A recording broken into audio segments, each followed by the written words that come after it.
Lu udah rajin latihan, bahkan tiap minggu tanpa skip. Tapi kok hasilnya nggak kelihatan ya? Kelihatannya badannya masih sama aja, tenaganya juga gitu-gitu aja.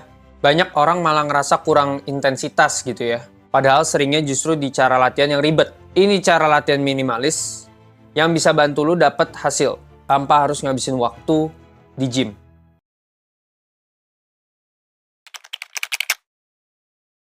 Sebelum kita ngomongin cara latihan, lu harus tahu dulu apa arti ideal buat lu. Buat sebagian orang, tubuh yang ideal itu perut yang kotak-kotak, otot yang banyak, dan bahu yang bulat. Buat yang lain mungkin sekedar ngerasa kuat, sehat, dan nyaman sama diri sendiri. Kebanyakan orang kehilangan arah karena ngejar standar yang bukan milik mereka. Mereka fokusnya di perbandingan, bukan progres. Tubuh ideal itu bukan bentuk tertentu, tapi versi paling fungsional dan otentik dari diri lu. Jadi coba konsepin dulu tubuh yang ideal bagi lu. Dan fokus dengan goals lu, bukan dengan goals orang lain.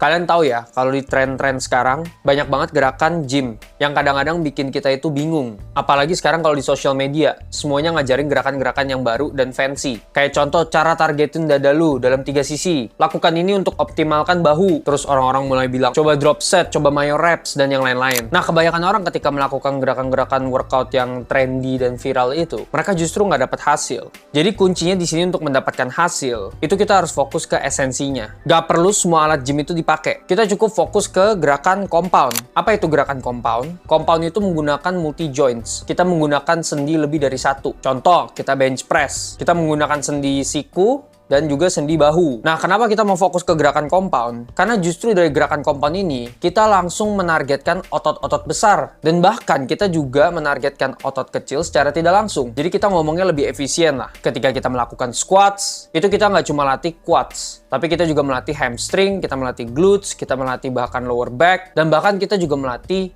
core. So, gerakan compound apa aja sih yang kita harus fokusin? Kita cukup kuasain 4-5 gerakan utama. Ada squat, hinge, push, pull, dan carry. Jadi kita mau fokus benerin fondasi dulu, formnya juga dibenerin. Nanti dari gerakan utama ini, ketika kita sudah membangun fondasi yang kuat, ada otot yang kita merasa masih kurang berkembang, baru kita bisa coba untuk tambah gerakan. Tapi basically dari 4-5 gerakan ini, itu udah cukup banget untuk menargetkan semua otot di tubuh lu. So, yang kita mau lakukan adalah, kita lakukan dengan form yang baik, hingga form kita itu sempurna, dan juga kita mau nambah beban secara bertahap. Jadi kita harus tetap progressive overload. Ini yang paling penting untuk progress. Nah, gimana cara kita progressive overload? Kita bisa tambah beban, kita bisa tambah reps, sets, atau bahkan kita bisa memperlama durasi time under tension. So, kita secara nggak langsung lebih efisien. Karena massa otot kita pasti bertumbuh, ditambah kita juga dapat strength. Dan gerakan-gerakan ini akan digunakan setiap harinya. Seperti mengangkat galon, membawa tas, jongkok. Jadi gerakan-gerakan ini pasti dipraktekkan di keseharian kita. Jadi kita nggak cuma dapat otot, tapi kita juga dapat badan yang lebih fungsional, kita dapat badan yang lebih atletis, dan juga kita dapat strength.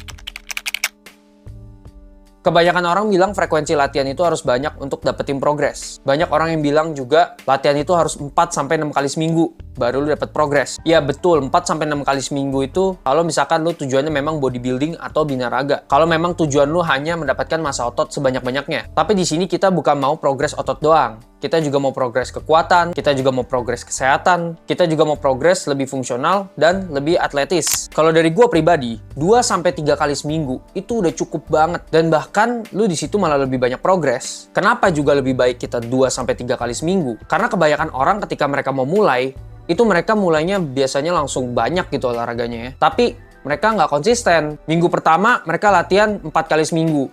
Minggu kedua mereka mulai latihan 5 kali seminggu. Minggu ketiga tiba-tiba mereka turun lagi ke 2 kali seminggu.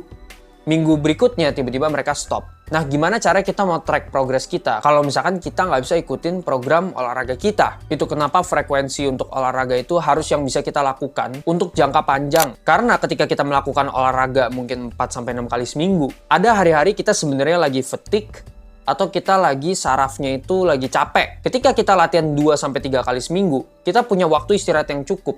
Sehingga ketika kita kembali lagi ke gym, kita bisa melakukan workout dengan intens. Karena yang penting di sini itu kualitas, bukan kuantitas. Bahkan latihan 1 kali seminggu juga bisa. Tapi di sini gue kurang rekomen. Kalau misalkan lu nggak ada tambahan olahraga di luar gym. Kayak contoh tambahan cardio mungkin, atau workout di rumah, atau sekedar memperbanyak steps. Jadi 1 kali seminggu ini masih nggak apa-apa kalau lu memang biasanya sehari-hari itu aktif. Jadi ketika kita melakukan workout 2-3 kali seminggu, lakukanlah dengan intens. Karena kita cuma jatahnya 2-3 kali, ini adalah kesempatan untuk kita benar-benar push. Nah, intens ini gue bukan ngomongin ego lifting atau beban yang seberat-beratnya gitu. Lu bisa menggunakan beban yang secukupnya, dan reps juga yang nggak terlalu banyak gitu ya, sampai 50 misalkan. Itu bukan failure, itu fatigue namanya. Karena kan kita capek di pernafasan ya. Lu bisa melakukan beban yang moderate dan reps yang moderate juga, tapi intensitas lu tetap tinggi. Sehingga ketika kita bisa intens dan fokus di dalam sesi gym kita, progres otomatis akan lebih kelihatan. Strength lu di gym akan lebih cepat naik, massa otot juga pasti lebih cepat naik, karena kan ada waktu untuk rest day itu, ada waktu untuk recovery. Rest day itu penting banget, bukan cuma soal recovery otot, tapi juga soal mental dan saraf. Kebanyakan orang bisanya disiplin itu untuk latihan, padahal mereka lupa untuk disiplin beristirahat. Jadi ketika kita istirahat, jangan cuma mikirin otot doang, tapi kita istirahat juga untuk mental kita, sehingga energi kita ini full lagi ketika kita mau balik ke gym. Saraf itu butuh diistirahatin juga. Neural system kita itu setiap kali kita di gym, itu akan selalu terpakai. Karena kan kita biasanya melakukan workout itu pasti intens. Dan kita butuh saraf yang siap gitu. Nah, jadi saraf ini juga diistirahatin agar next sessionnya ketika kita di gym, kita bisa kembali intens dan melakukannya dengan fokus. Intinya, kita mau bangun sistem yang sustainable. Karena kita latihan bukan cuma mau jangka pendek, kita latihan mau untuk jangka panjang. Banyak orang mikir makin lama latihan makin bagus. Progres itu nggak datang dari berapa lama lu di gym, tapi dari seberapa fokus dan seberapa keras lu nge-push di setiap set. Lu bisa dapat hasil yang lebih besar dari 40 menit latihan yang intens daripada 2 jam yang setengah-setengah. Karena kebanyakan orang pasti akan mikir, kalau misalnya gue mau gedein chest, berarti gue tinggal banyakin aja gerakan chest di hari itu. Nah, justru di sini kita nggak mau banyak-banyakan gerakan. Kita mau kejar kualitas setiap repetisi. Yang menghasilkan progres itu intensitas, bukan volume atau seberapa banyak gerakan yang lu lakukan. Termasuk sets. Kebanyakan orang berpikir bahwa sets itu harus 3 minimal.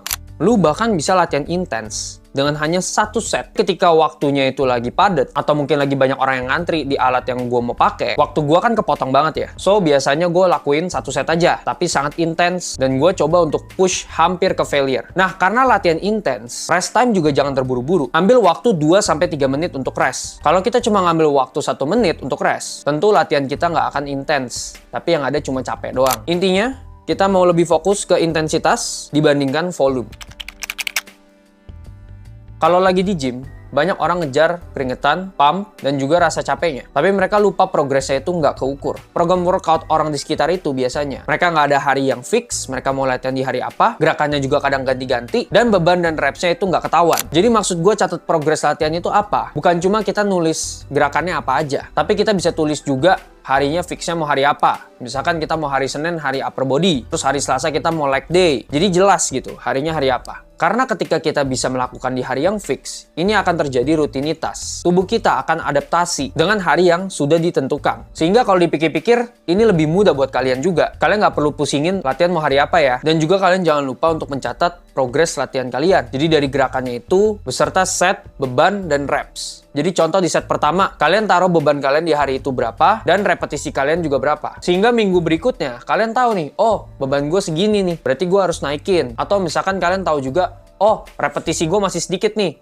gue bisa tingkatin. Nah, jadi kalau misalnya kita catat progres kita kayak gini, itu akan sangat membantu kita untuk progressive overload. So, jangan lupa kalian catat progres latihan kalian. Bukan soal seberapa sering lu latihan, tapi seberapa jelas tujuan dan arah lu. Kalau lu pengen bangun tubuh yang ideal tanpa harus hidup di gym setiap hari, subscribe dan nyalain notifikasinya. Karena itu akan membantu gue untuk membuat konten buat kalian. Dan juga biar kita bisa grow bareng di dalam journey ini.